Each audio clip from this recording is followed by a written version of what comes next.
नमस्कार. आपण आलेलो आहोत ग्रामपंचायत सावरगाव हडप येथील स्मशानभूमीच्या परिसरामध्ये. आपण बघत आहात की ग्रामपंचायतने मुख्यमंत्री समृद्ध पंचायत राज अभियानांतर्गत इथे नारळाच्या वृक्षांची लागवड केलेली आहे.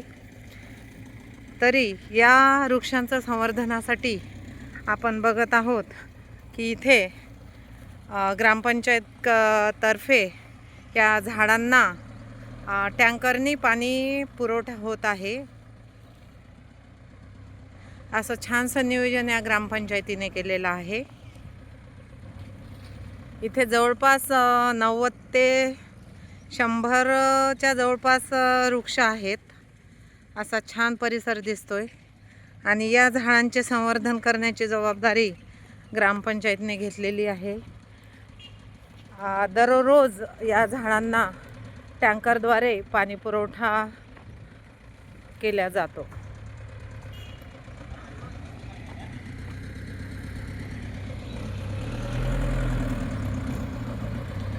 धन्यवाद.